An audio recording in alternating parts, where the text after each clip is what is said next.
Pernah kebayang nggak gimana rasanya membangun perkebunan cerdas dari nol? Bukan yang super luas berhektar-hektar, tapi yang kecil, pada teknologi, dan powerful banget. Oke, yuk kita bedah bareng-bareng gimana caranya bikin cetak biru untuk perkebunan mikro yang cerdas ini. Nah, ini dia filosofi intinya. Dalam dunia teknologi pertanian atau agritech, mulai dari yang kecil itu bukan kelemahan loh, justru itu kelebihannya. Ini semua tentang membangun fondasi yang kuat dan cerdas sebelum kita mikirin buat ekspansi besar-besaran. Oke, jadi pertanyaan besarnya, gimana cara bikinnya, mulainya dari mana, komponennya apa aja? Nah, dalam pembahasan kali ini, kita akan tuntun Anda langkah demi langkah ngelewatin semua prosesnya, dari konsep sampai jadi hasil yang nyata. Jadi, poin krusialnya adalah, kita ini nggak lagi ngebangun perkebunan biasa. Kita lagi menciptakan sebuah laboratorium eco-farm mini. Anggap aja ini semacam tempat uji coba, laboratorium hidup di sepetak lahan kecil, tempat kita ngetes semua ide gila kita sebelum diterapin dalam skala raksasa. Laboratorium ini punya 4 misi utama. Pertama, buat ngetes apakah teknologi Internet of Things atau IoT, yang intinya bikin perangkat bisa nyambung ke internet, itu beneran jalan di lapangan. Kedua, ngumpulin data sensor yang unik, ini ibarat makanan buat kecerdasan buatan atau AI. Ketiga, jadi tempat pameran, biar orang lain bisa lihat. Dan yang terakhir, buat ngebuktiin kalau seluruh konsep ini emang beneran works, sebelum kita investasi lebih banyak lagi. Oke, sekarang kita bedah desain fisiknya. Soalnya, perkebunan cerdas itu bukan cuma soal teknologi, tapi juga soal tata letak yang pintar. Ini tentang menciptakan ekosistem yang terintegrasi, di mana setiap bagian itu saling bantu satu sama lain. Nah, yang keren banget dari tata letak ini adalah gimana semuanya itu nyambung. Zona A buat tanaman utama kita. Zona B itu rumah kaca, buat eksperimen tanaman yang lebih butuh perhatian khusus. Kerennya lagi, zona C, tempat ikan, itu bisa ngasih nutrisi ke tanaman lewat sistem yang namanya aquaponik. Terus zona D itu pusat daur ulang kita, ngubah sampah jadi pupuk berharga. Dan yang jadi lem perekat semuanya adalah zona E, pusat energi dan otaknya seluruh operasi ini. Tiap zona saling dukung. Sekarang, kita ngomongin komponen pinternya.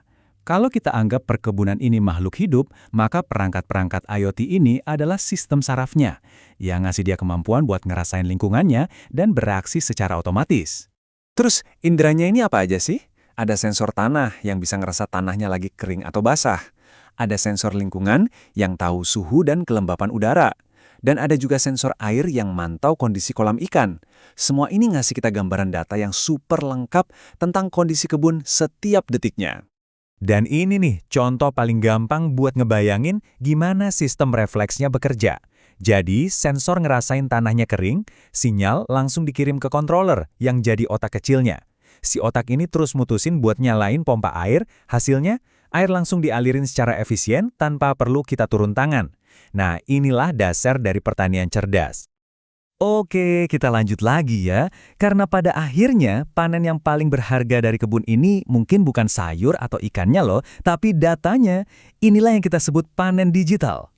Jadi, gimana ceritanya sebuah data dari dalam tanah bisa nongol di layar kita? Gini alurnya. Pertama, sensor ngumpulin datanya. Terus, ada perangkat kecil di lokasi namanya edge device. Anggap aja ini komputer mini yang nyortir data sebelum dikirim. Dia yang proses. Abis itu, datanya dikirim ke cloud buat disimpan. Dan akhirnya, ditampilin secara visual di sebuah dashboard. Dan dashboard ini bukan sekedar grafik biasa. Ini adalah pusat komando. Anggap aja ini sebagai sistem operasi untuk perkebunan kita, versi 1.0. Dari sinilah kita bisa mantau dan ngendaliin semuanya. Terus, apa aja yang bisa kita lihat di sini? Intinya sih, semua tanda vital perkebunan. Kita bisa ngecek kelembapan tanah sekarang juga, mastiin pompanya nyala apa mati, mantau kondisi air di kolam, bahkan lihat tingkat cahaya di rumah kaca. Semua informasi penting ini ada di ujung jari kita. Oke, setelah semuanya ini jalan, hasil akhirnya apa dong? Yuk kita intip visi jangka panjangnya, dimulai dari apa yang bisa kita dapetin di tahun pertama. Cuma dalam 1 tahun loh, prototipe sekecil ini bisa ngasih output yang signifikan dan nyata banget. Ini bukan lagi teori di atas kertas, tapi hasil yang bisa diukur. Nah, ini dia panen kita setelah setahun. Dan isinya lebih dari sekedar sayuran. Kita dapat kumpulan data pertanian yang harganya tak ternilai buat ngelatih AI, sistem IoT yang udah teruji, prototipe yang beneran berfungsi, segudang konten buat edukasi, dan yang paling penting, bukti bahwa konsep ini berhasil dan siap buat dikembangin lebih besar. Nah, disinilah letak keunikannya. Lab ini punya dua fungsi sekaligus. Di satu sisi, ya, ini perkebunan yang menghasilkan makanan. Tapi di sisi lain, ini adalah mesin media. Setiap langkah, setiap sukses, setiap gagal, semuanya didokumentasiin buat dibagikan dan ngebangun komunitas. Coba deh bayangin konten yang bisa dibikin, video seru tentang hari pertama pembangunan, tutorial cara pasang sensor, demo gimana AI ngontrol irigasi, atau momen heboh pas panen pertama kali. Ini bikin teknologi pertanian jadi asik dan bisa diakses sama semua orang. Dan inilah tujuan akhirnya. Semua data, semua pengujian, dan semua konten dari lab seluas 1000 meter persegi ini akhirnya jadi sebuah cetak biru. Peta jalan yang udah teruji dan bisa diandelin buat ngebangun ekofarm yang jauh, jauh lebih besar. Jadi, ini semua ninggalin kita sama satu pertanyaan besar. Kalau sepetak lahan kecil aja bisa punya otak dan refleksnya sendiri, coba bayangin apa yang bisa dilakuin teknologi ini dalam skala global.